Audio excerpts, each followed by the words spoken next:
The first time I looked at Forge World, I was like, oh, hey, cool, oh, holy, you guys did what? There's just way too much. You can't keep it all in your head at once. It was so beyond our production capability. We were just like, that's crazy. We can't do that. I couldn't stop the artist who started creating it.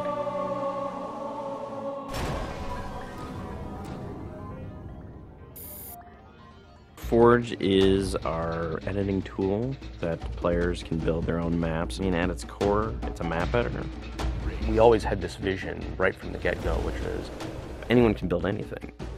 Giving the fans the tools, they can take it and run with it and make it their own. Forge World actually started as 5 separate maps. And I said, wouldn't it be cool if, like, you could play this and go over there, and then play over there if you wanted?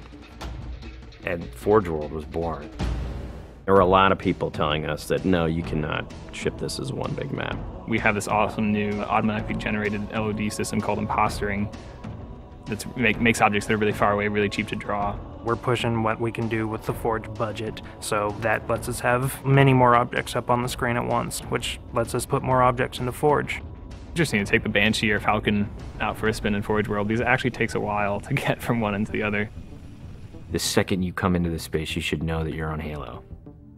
Our old friend, the Forerunners, come back because the Forerunners create all sorts of cool, interesting pieces of geometry.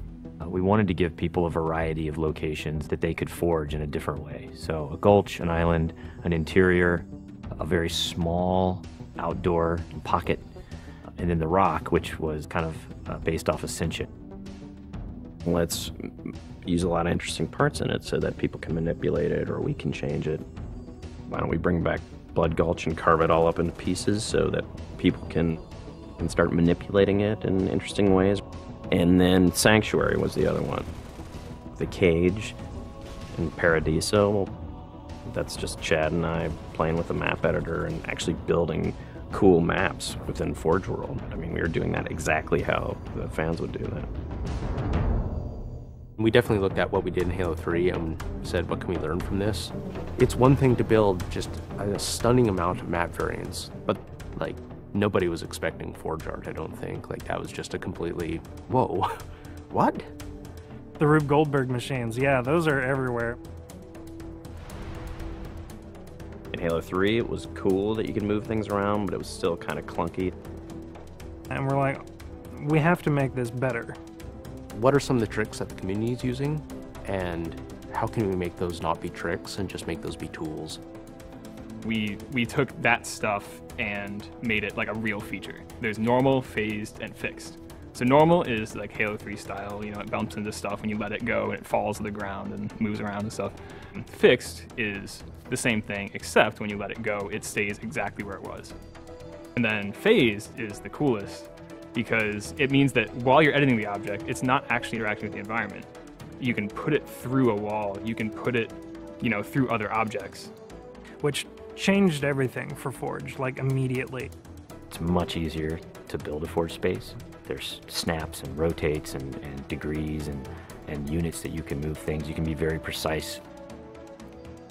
The camera controls, it's actually really good for object placement because like little touches on the stick don't translate into really sudden jumpy movements. And then we also have a fine editing mode. You click the stick in and then your camera starts moving very slowly. You're not spending like 3 hours trying to get one block to line up directly to 3 other blocks. You can select individual objects and say, get rid of all the objects of this type. So if you're trying to get rid of all the spawn points on a map because you want to go and replace all the spawn points, you can do that.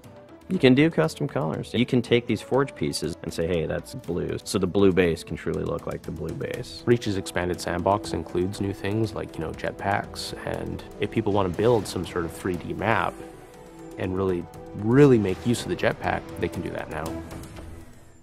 Custom game options and Forge go together like peanut butter and jelly. You're able to do things with game types that people might not even expect. My favorite example is King of the Hill, where the warthog is the hill.